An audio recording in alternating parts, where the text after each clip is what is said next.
Afternoon, everybody. Well, it's not quite, about 30 seconds to go till the afternoon arrives. So welcome. We're going to be talking a little bit about getting off auto and taking control of your photography. So stay tuned.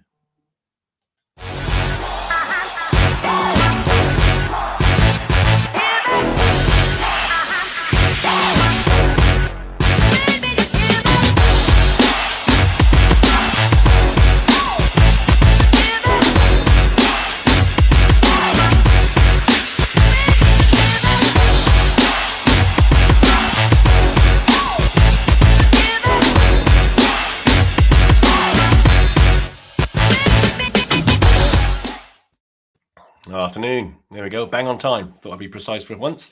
So welcome. I haven't done a Facebook Live for a while.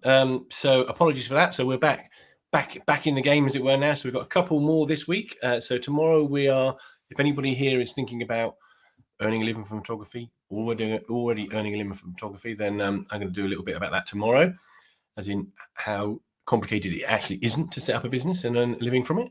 And then on Friday, we're going to be talking about I think the Full Frame Club, which is a thing we're setting up and going live on the 16th. So the following Friday, which is a sort of a support platform for anybody who's already a pro or wants to be a pro. So we're talking about the Friday. So there's quite a few things going on, and there'll be a few more next week. We're opening the doors for new members of the Academy, which you've probably seen on one of the posts on the 16th, so next Friday. So I thought I'd come on live and just sort of start doing a few... Not COVID, I'm fine. A few Facebook Lives to sort of catch up with everybody and see what people are up to. So, any questions about anything? Pop it in the comments. All the information I've got in my head, I'm happy to share. I'm not one of these secretive kind of characters, hence coming on live. So, yeah, let me just. Obviously, according to the. Yeah, there's a few people live. That's good. Oh, a few people live, a few people watching me, which is good. So let me just put the website up because I always forget this. Right, Beyond the Lens. Me.com. If you want to sort of go and see what's going on, you can't join anything at the moment, but it's got all the information about what we do, how it all works, and so on. That will be updated over the next few days, next week. To include all the information about the new sort of features that we're doing. So let's put the links in all the three places, because we are currently streaming to Beyond the Lens Academy's YouTube channel, which we're going to start doing a lot more with, actually, because apparently YouTube is really popular. So we'll be doing that. Beyond the Lens Academy Facebook page, and Beyond the Lens and Carl Thomas Photography, which is my dog photography page. So that's when I'm a pro photographer, that's what I'm out doing, taking photos of dogs, as you probably well know. Yeah, that's what we're doing. On the website as well, there is some information about, we do these signature photography retreats. We did 3 weeks in October this year up in the beautiful Highlands of Scotland. Absolutely amazing. And we've got, it's actually full, so it's not on the website now, I'm afraid, but we're doing a week in February in the Highlands, again in the winter, doing snow ptarmigan and all those sort of wintry wildlife things, which would be amazing. But there is a 2-week trip. Well, it's 2 separate weeks, so it's a week trip, but you can do both weeks if you so desire. In Mull in July, first 2 weeks in July. It's all on the website. It is amazing. You'll see the house we're staying in. Well, the house is like a lodge, huge place, beautiful. All fully catered. And Alan and I, who's the chap who comes with me, he's a very established sort of wildlife videographer and photographer. So between us, we sort of run the days as well as doing all the cooking. So we do have a good laugh. The plan is very relaxed. So if you want to bring partners, you can. So it's a sort of almost like a holiday with a photography kind of bent to it, if that makes sense. So yeah, all the information on that on the website. So I thought I'd just let you know about that and also give a few time for people to log on. So there's a few people here, which is good. So getting off auto, something that I get asked about a lot. In fact, quite a lot of people who've joined the Academy in the past have asked me about getting off auto. You fill a profile format when you join the Academy, just so I've got some information about, what kind of camera you've got and so on. And one of the most popular questions is, I want to get off auto. I want to sort of start taking control of my photography. And it is not a complicated thing. It just seems like it.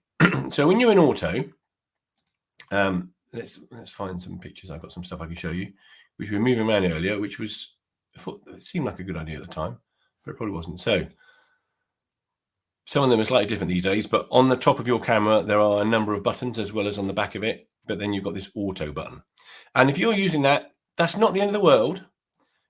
but it's in auto. You've got A, S, and P, and M. So M is manual, P is program mode, S is shutter priority, and A is aperture priority. So those are the two that I'll probably spend a little bit of time chatting about today, because they're probably a good next step. So on auto, the green button, basically when you point the camera, you set your focusing up, either continuous or single point or whatever, and your focus point how you want it. But in auto, the camera does what it wants. It adjusts the shutter speed and the aperture and the ISO however it feels it needs to. But it doesn't necessarily know what you're doing. It doesn't know that you're shooting a dog running at you at 300 miles an hour, or one in midair like this when catching a frisbee, or a seagull doing 50 miles an hour to the left, or salmon jumping out the river, or any of those sort of things. Sort of shots that people say to me, "Oh, I'd love to do that." I can't. You can, but you'll probably need to get off auto. But your camera doesn't know what's going on with that, so it will pick using a thing called the exposure triangle. Let me put that up because it's one of my favorite charts. That is the be-all and end-all photography, really. The exposure triangle, which is just a method that is used by us photographers to discuss or reference the three important parts of the lever. So the car, imagine that, brake, accelerator, clutch as well. Look at it. You've got shutter speed, aperture, and ISO. Now, depending on what the camera does with that and the subject, will depend on what kind of image you get. So generally speaking, point and shoot, kind of, parties, weddings and stuff like that, picking up your camera on auto, take a picture, it's going to be okay, because it's going to take a shutter speed that's fast enough to get the light it needs. The ISO will be somewhere around where it needs to be, and the aperture will probably be okay, but it will be quite wide, which means, when I say wide, it will give you a wide depth of field. So there'll be, as you can see at me at the moment, the back's out of focus. That's a shallow depth of field. And, for creative shots, to make those shots stand out. So like this, look, that gannet, background's blown out. Mr. Bumblebee here, and the orchid, the background's blown out. That's using a shallow depth of field. And you may be lucky in your shooting auto. Some of the images may come out like that. But if you want to get a shot of a dog running at you like this one, or this one, or this one, you're not going to get that in auto, because the shutter speed won't be fast enough. So that's why you need to think about coming off auto. Now, don't forget, please don't be afraid. If you've got anything you want to ask about, any comments, pop it in the comments and I'll answer it. Part of the reason I'm here, it's free, why not? Ask a question. But going back to, let's put pictures back up, going back to sort of where do I go in terms of coming off auto? All you need to think about, apart from turning that button to not green, I would say aperture priority or shutter priority. And what that is like a semi-auto. So let me show you exposure triangle. In auto, the camera's in charge of all of these three things. In shutter priority or aperture priority, guess what? You are still in charge of one of the levers. So it's a bit like in your car. You're in charge of the accelerator. Say, I know you've got to steer the car, but you're in charge of the accelerator. The gear stick is gone because it's an auto gear stick. It's now doing the aperture and putting the gear whatever it needs to be. So you choose the shutter speed, for example. So in shutter priority, all you're going to do is decide what shutter speed you want to get the image correct. Now, if you're taking a photograph of this lovely little dog sat still, you don't need a particularly fast shutter speed, as you probably may already know. But if you're trying to take a photograph of a dolphin jumping out of the water at a pace of knots, or a salmon even faster, then you're going to need a faster shutter speed. So when I'm doing shots, my dog photography shots, like this sort of stuff, I'll be shooting at 1600th of a second. So I'm going to put the shutter to 1600th of a second, set that speed. And then the camera, based on what it sees, because it meters the light, it looks at what's coming in through the viewfinder, or through the lens rather, and it goes, okay, well, if you want 1600, there's not a lot of light here, so I'm going to have to open the aperture up and maybe put the ISO up a little bit. Personally, I manually use the ISO as well, because I don't like that going. Let's have a look. Why does your camera freeze? Interesting. Shouldn't do that. Could be any number of reasons, actually. Give me a little bit more information, Stuart, as to when you say freeze, what does it do? If it's just getting stuck, it is potentially needs a software update, or you've got a dodgy battery, or the connections between, if it's an SLR, I don't know what kind of camera you've got, but the connections between the lens, this is a coffee cup, but imagine on the back of these things, if that came off this little brass contacts, they're a bit dirty. some of the data is not getting through, it will get confused and sort of hang like computers get frozen. So it could be that. So going back to hope that helps, but ask some more questions or get some more clarifications. Happy to answer them. So what I like to do in this scenario, because I shoot, just to let you know, I don't shoot in manual all the time. I do occasionally. So for shots like this, I would do. But what we're talking about here is just getting you to get off that green button. And so going to shutter priority or aperture priority, I use shutter priority pretty much all the time, actually. And so, it's not full manual. I can, but it's because our shutter is important to me. And what I'll do is I'll go into my settings and I'll say 1600 of a second shutter speed, and I'll put the ISO down to, say, 400 and see where the aperture goes, because the camera's in charge of the aperture. That's the last lever it's got in that scenario. As long as the aperture is not, f11, which means I'm going to get everything in focus, or it's flashing at me, which means there's not enough light. If there isn't, I'll put the ISO up. And that's kind of how I do it. And that then gets me these kind of shots. If you're more interested in landscape photography, you might choose this one down here, aperture priority. Because aperture priority, guess what? Is going to choose the aperture. You're going to choose the aperture.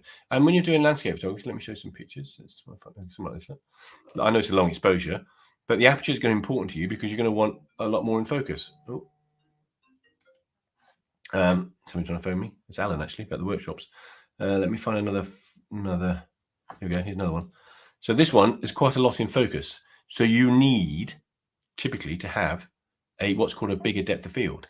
And to get a bigger depth of field, we'll get onto that. I should do a webinar about depth of field in the next week. As in at the moment, it's shallow. It's just me in focus, but behind me is out of focus.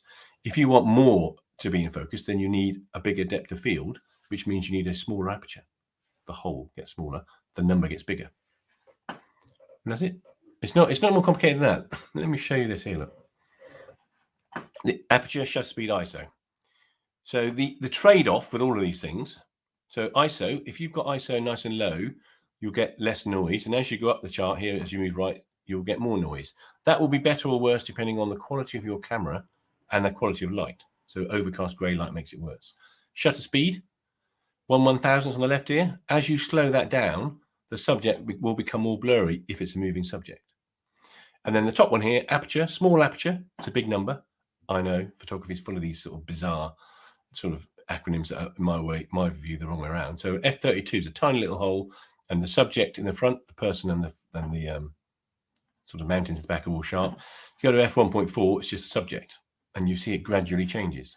So, that's kind of how it works, and it is no more complicated than that. What I recommend you do is get off auto. If you've got a digital camera, which you probably have, you're not burning up rolls of film, which, by the way, when I was organising my desk the other week, I found some. Got to sort it out. Let's get that done. It's digital, so you just delete them. So have a play. The other thing you can do is when you take some photos that you like the look of, have a look at the settings. If the camera's done it for you and you like the result, so say it took a shot of these oyster catchers and it came out like that, you think, oh, I quite like that. When you look at the back of your camera, you can, on the info, or if you've got it in Lightroom from an editing point of view, you'll be able to see, it will tell you the date and the time and all that kind of stuff, but it will tell you the f-stop was 2.8, the shutter speed was 800, and the ISO was 300, or whatever it might be. Have a look, and then do the same again. That's kind of the difference. It's like I can put I drive a Ranger. I'm very fortunate. I've got a nice old car, which is handy for all the workshops that we do, but it's got the old flappy paddle gearbox. I never use it because it's got an 8-speed automatic.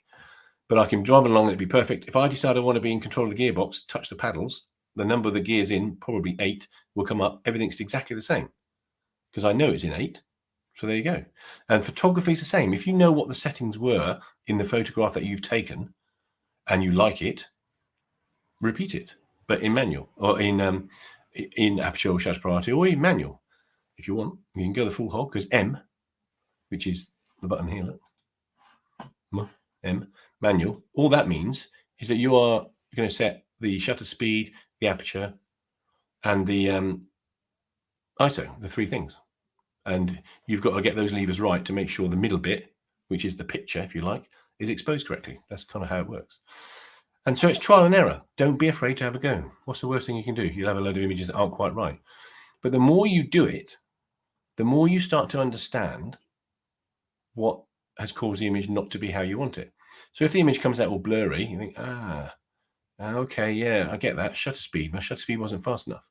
And that's how you learn. And that goes to the second part of what I was talking about, really, or the second part of the subject line, which is taking control of your photography, because you are, by the very nature of being in one of the two priority modes, aperture or shutter, or even in full manual, you're in control. So what comes out of that camera in terms of its images is what you've decided, or is the result of your settings, if you like.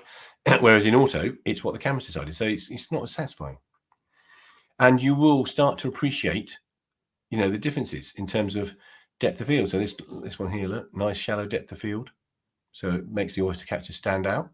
Shallow depth of field, if I go back to our chart here, look, I would have shot that at 2.8. So you can see, look, this little man with the background's all blurry. And what else I can show? I've got something here I can probably show about depth of field. Here we go, look. 3 different depths of field. Depth of field is affected not just by aperture, the distance between you and the subject, and the zoom factor. But I won't get into that too much today, so I don't overly complicate things. So let me just see if there's any comments or questions. It doesn't seem to be anything, but that's fine. As I say, I'm doing these for a while, so I'm going to start. There'll be one of these pretty much most days between now and next Friday when we open up the doors for new members of the Academy, as well as the Full Frame Club, which is for those who are thinking about wanting to earn some money from their photography. Full-time, part-time, hobby, maybe get a bit of money on the side, as well as those that are doing the full Monty.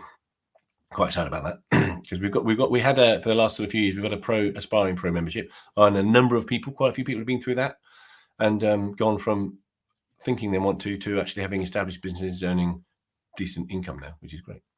So we're going to do more of that. Thought it was raining then, but there's a little robin just landed on the window ledge over there on the outside. So what else can I tell you? Any other questions? Anybody got any questions you want to ask me while I'm here? I'm more than happy to answer them. Let me just see if I've got any other pictures that are relevant to the getting off auto type conversation that we're on. Yeah, see, we'll talk about things like this. White balance. Don't worry about it. Shoot in RAW. Stick on auto. Auto white balance works fine. Metering. That's the other part, which is not part of the 3 triangle bits, if you like. This is, you've got spot, partial, center weighted, matrix, whatever, and evaluative. I always leave mine in evaluative and then compensate. But these, as you go down, as you go up this hill, the camera will meter from a smaller area. The problem with that, I think, if you pick something to meter just the middle, you've got to remember you've done it. So the next image you're taking might not require that. So I prefer to meter for the whole frame I'm looking at. And then if it's a bit bright, so say the background's a bit overly bright, then I might adjust it with the exposure compensation, which is this one here. Plus minus. That's what they tend to look like. So there's lots. There's tons, as you will gather. There's absolutely tons that we do in the Academy. So if you're thinking about joining, let me know. If you're not on the mailing list, you probably are. But if you're not, go to the website. There's a place on there somewhere to get yourself on the mailing list, because that'll make sure you get notified of any of these webinars that we're doing, and in particular when we're opening the doors to new members. This is where we're saying, by the way, in Mull. Go to the website, all the information on there. Can't wait to go there. And it's very, very high standard of accommodation. Very nice. And the sort of format for those things are, it's very relaxed. So we have a sort of a briefing in the morning. Like, okay, today we're going to go and take photos of otters or eels, whatever it might be. This is the lens you might want to bring with you, and so on. Have a bit of breakfast, go off and do it. Alan and I will be helping people. And then get back of an evening, get some dinner on, get a few gin and tonics going, or whatever it might be. And we'll have what I call informal learning. So I don't tend to sit there and do like a workshop. It can be a bit intense, but just general discussion about how we did for the day, kind of things to think about. Editing, huge part of photography these days. So we touch on that most evenings, most days. So yes, look, I'm going to leave you in peace. So we go 20 minutes. Don't want to take up too much of your time, conscious it's lunchtime. But for those who are watching in the background and haven't said anything, thanks for coming along. Hope that's been useful. Say there's every day this week, midday, there is another one of these. There's one tomorrow about if you're thinking about setting up a business, what you need to do, or earning money from photography and how that might work for you. And then on Friday, I'm going to be talking about the Full Frame Club, which is pro aspiring pro type area. So that'll be quite good. So thanks for your time. Have a great afternoon and see you soon. Thanks. Bye.